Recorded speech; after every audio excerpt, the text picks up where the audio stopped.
Dreams অসমৰ নতুন ভিডিঅ'লৈ আপোনালোকক স্বাগতম জনাইছোঁ। আজিৰ ভিডিঅ'টো আপোনালোকলৈ হৈছে 8 পে কমিশ্যনৰ এটি সুখবৰ, যিহেতু 8 পে কমিশ্যনৰ ড্ৰাফটিং ইতিমধ্যে ছাবমিট কৰা হৈ গৈছে। JCM কমিটিয়ে যি মেমৰেণ্ডাম ইতিমধ্যে ছাবমিট কৰিছে আৰু মেমৰেণ্ডামখনত 21টা ডিমাণ্ড তেওঁলোকে উল্লেখ কৰিছে আৰু 21টা ডিমাণ্ড কি মই আপোনালোকক জনাব বিচাৰিছোঁ। চ' চাবলৈগ'ল ভিডিঅ'টো শেষলৈকে চাই যাব। যিহেতু ডিমাণ্ড 1 নম্বৰতে উল্লেখ কৰা হৈছে minimum pay of ₹69,000 with family of 5 unit. ইয়াৰ পিছতে উল্লেখ কৰা হৈছে implementation date propose benefit from 1 January 2026। যিহেতু এই যি 8 পে কমিশ্যনটো 1 জানুৱাৰী 2026 চনৰ পৰা ইমপ্লিমেণ্টেশ্যন কৰিবৰ বাবে তেওঁলোকে প্ৰপ'জ আগবঢ়াইছে। আৰু fitment factor 3.833 existing employees and পেঞ্চনৰ বাবে ইকুৱেলি তেওঁলোকে ৰাখিবৰ বাবে ডিমাণ্ড ৰাখিছে। যিহেতু এমপ্লয়ী আৰু যিসকল পেঞ্চনাৰ আছে সকলোৰ বাবে এই যি ফিটমেণ্ট ফেক্টৰটো ইকুৱেলি ৰাখিবৰ কাৰণে তেওঁলোকে প্ৰপ'জেল আগবঢ়াইছে। 4 নম্বৰতে উল্লেখ কৰা হৈছে annual increment 6% of basic pay. যিহেতু পূৰ্বতে যি এনুৱেল ইনক্ৰিমেণ্ট 3% আছিলে আৰু তেওঁলোকে ইয়াৰ ডিমাণ্ড আগবঢ়াইছে যে তেওঁলোকে 6% এনুৱেল যি ইনক্ৰিমেণ্ট 6% কৰিবৰ বাবে তেওঁলোকে পৰামৰ্শ আগবঢ়াইছে। ইয়াৰ পিছত উল্লেখ কৰিছে MSCP minimum 5 time scale propose for 5 scale upgradation with 30 years. যিহেতু পূৰ্বতে যিহেতু টাইম স্কেল 3টা টাইম স্কেল দিয়া হৈছিলে এমপ্লয়ীসকলক, যিসকল কৰ্মচাৰী আছিলে, কিন্তু এই যি 8 পে কমিশ্যনত মিনিমাম 5টা টাইম স্কেল দিবৰ বাবে তেওঁলোকে প্ৰপ'জেল আগবঢ়াইছে। 2 crore কম্পেনচেশ্যন ফৰ এমপ্লয়ী ড্ৰাইং এক্সিডেণ্ট ৱাইল অন ডিউটি। যিহেতু কৰ্মৰত অৱস্থাতে ডিউটিৰ অৱস্থাত যদি কোনোবা এমপ্লয়ী যদি মৃত্যুবৰণ কৰে ₹100 তেওঁলোকৰ ফেমিলিৰ কাৰণে যি কম্পেনচেশ্যন দিবৰ বাবে এই যি কমিটিয়ে ইয়াত প্ৰপ'জেল আগবঢ়াইছে। Restoration of old pension scheme from those who join after 1 January 2004। ইয়াৰ পিছতে উল্লেখ কৰিছে pension should be at 67% of last drawn and family pension should be 50%। যিহেতু পূৰ্বতে যদি 50% যি লাষ্ট চেলাৰী যি 50% পেঞ্চন হিচাপে লাভ কৰিছিলে, 67% যি লাষ্ট ড্ৰন লাষ্ট চেলাৰীৰ 67% তেওঁলোকে পেঞ্চন হিচাপে লাভ কৰিবৰ বাবে এই যি প্ৰপ'জেল আগবঢ়াইছে। আৰু লগতে যি ফেমিলি পেঞ্চন আছিলে, ফেমিলি পেঞ্চন পূৰ্বতে যিহেতু 30% লাভ কৰিছিলে, কিন্তু এতিয়া 50% দিবৰ বাবে তেওঁলোকে ডিমাণ্ড আগবঢ়াইছে। Accumulation of earned leave enhance ceiling from 300 to 600। যিহেতু পূৰ্বতে যি আৰ্ণ লিভ প্ৰতিগৰাকী কৰ্মচাৰীয়ে আৰ্ণ লিভ হিচাপে 300 ডেজ লাভ কৰিছিলে, কিন্তু এই 300 ডেজ বৃদ্ধি কৰি 600 কৰিবৰ বাবে পৰামৰ্শ আগবঢ়াইছে। ইয়াৰ পিছতে উল্লেখ কৰিছে কম্পেনচেশ্যন এপইণ্টমেণ্ট প্ৰপ'জ এট 100%। যিহেতু কোনো যদি কৰ্মচাৰীয়ে মৃত্যুবৰণ কৰে তেওঁলোকৰ ফেমিলিক কম্পেনচেশ্যন হিচাপে 100% দিবৰ বাবে এই প্ৰপ'জেল আগবঢ়াইছে। ইয়াৰ পিছত গ্ৰুপ ইঞ্চুৰেঞ্চ প্ৰপ'জ হিচাপে 1 crore যি গ্ৰুপ চিৰ যিসমূহ এমপ্লয়ী আছে, গ্ৰুপ চি এমপ্লয়ীসকলৰ বাবে 1 crore যি ইঞ্চুৰেঞ্চ আৰু লগতে গ্ৰুপ বিৰ যিসকল এমপ্লয়ী আছিলে তেওঁলোকৰ বাবে 1.5 crore নিৰ্ধাৰণ কৰি দিবৰ বাবে প্ৰপ'জেল আগবঢ়াইছে। ইয়াৰ পিছত উল্লেখ কৰিছে 1 month wage gratuity and no' ceiling up to 33 years। ইয়াৰ পিছতে উল্লেখ কৰিছে 45 days paternity leave to male employee.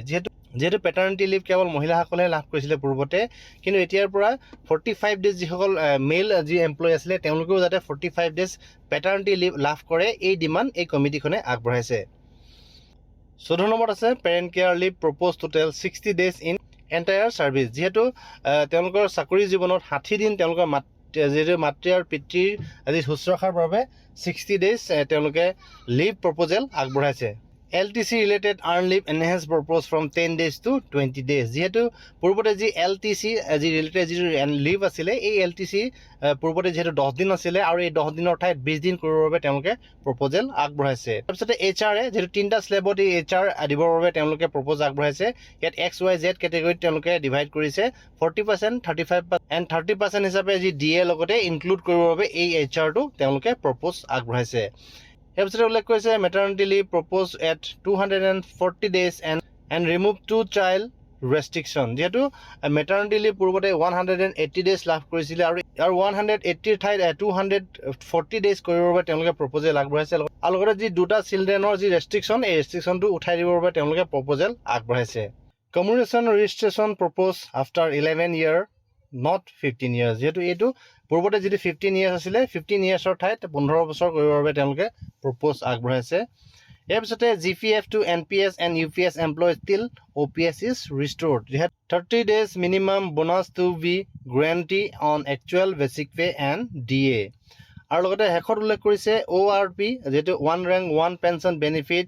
যিহেতু সকলো যি চিভিলিয়ান যি এমপ্লয়ী আছে, সকলো চিভিলিয়ানে যাতে 1 rank 1 পেঞ্চন বেনিফিটটো লাভ কৰে, এই প্ৰপ'জেলসমূহ যি ড্ৰাফ্ট কমিটিয়ে আগবঢ়াইছে। আপোনালোকৰ পে স্কেলৰ লেভেল আপোনালোকৰ মাজলৈ আনিছোঁ। দেখিছে পূৰ্বতে যিহেতু পে স্কেলৰ লেভেল আছিলে 17টা, আৰু এই 17টা পে স্কেলৰ লেভেলৰ ঠাইত তেওঁলোকে 11টা পে স্কেল কৰিবৰ বাবে তেওঁলোকে প্ৰপ'জেল আগবঢ়াইছে। আৰু কি প্ৰপ'জেল আগবঢ়াইছে মই আপোনালোকক জনাব বিচাৰিছোঁ। পে স্কেল 1 যিহেতু এক্সিষ্টিং যি পে স্কেলৰ সৈতে একে ৰাখিছে, ছেইম ৰাখিছে, আৰু এই পে স্কেলৰ ঠাইত যিহেতু 69,000 তেওঁলোকে কৰিবৰ বাবে তেওঁলোকে প্ৰপ'জেল আগবঢ়াইছে। পে স্কেল 2ত পূৰ্বৰ যি এক্সিষ্টিং পে লেভেল যিটো আছিলে 2 and 3 তেওঁলোকে পে স্কেল 2 হিচাপে তেওঁলোকে নিৰ্ধাৰণ কৰিছে, আৰু ইয়াত তেওঁলোকে মিনিমাম 83,200 পে স্কেল ৰাখিবৰ বাবে তেওঁলোকে প্ৰপ'জেল আগবঢ়াইছে। যিহেতু 8 পে কমিশ্যনৰ যি proposal pay scale 3 level 4 and 5 তেওঁলোকে ৰাখিবৰ বাবে উল্লেখ কৰিছে। ইয়াত মিনিমাম চেলাৰী 1,12,000 কৰিবৰ বাবে তেওঁলোকে প্ৰপ'জেল আগবঢ়াইছে। পে স্কেল 4ত যি এক্সিষ্টিং যি লেভেল আছিলে পূৰ্বৰ যি লেভেল 6 ৰাখিবৰ বাবে তেওঁলোকে প্ৰপ'জেল আগবঢ়াইছে। ইয়াত মিনিমাম চেলাৰী 1,35,000 to 700 ৰাখিবৰ বাবে তেওঁলোকে প্ৰপ'জেল আগবঢ়াইছে। ইয়াৰ পিছতে পে স্কেল 5ত যি পূৰ্বৰ যি এক্সিষ্টিং যি পে স্কেলৰ লেভেল 7 and 8 মাৰ্চ কৰিবৰ বাবে তেওঁলোকে প্ৰপ'জেল আগবঢ়াইছে। ইয়াত 1,82,500 মিনিমাম যি চেলাৰী প্ৰপ'জেল তেওঁলোকে ৰাখিবৰ বাবে তেওঁলোকে প্ৰপ'জেল আগবঢ়াইছে। ইয়াৰ পিছত আছে পে স্কেল 6 যিটো পে স্কেল 9 and 10 যিটো এক্সিষ্টিং যি পে লেভেল তেওঁলোকে ইয়াত নিৰ্ধাৰণ কৰি দিছে, আৰু ইয়াৰ মিনিমাম চেলাৰী 12,15,000 to 100 ৰাখিবৰ বাবে তেওঁলোকে প্ৰপ'জেল আগবঢ়াইছে। আপোনালোকক জনালোঁ 8 পে কমিশ্যনৰ যি ড্ৰাফ্ট ইতিমধ্যে ছাবমিট কৰিছে। ড্ৰাফ্টত কি উল্লেখ কৰা হৈছিলে সবিশেষ আপোনাক জনালোঁ। আশা কৰিছোঁ আপোনালোকৰ ভিডিঅ'ত যথেষ্ট উপকৃত কৰিব। ভিডিঅ'ত ইমানখিনি আছিলে। ভিডিঅ'টো সকলোকে চাই থকাৰ বাবে আপোনালোক পুনৰবাৰ ধন্যবাদ জনালোঁ।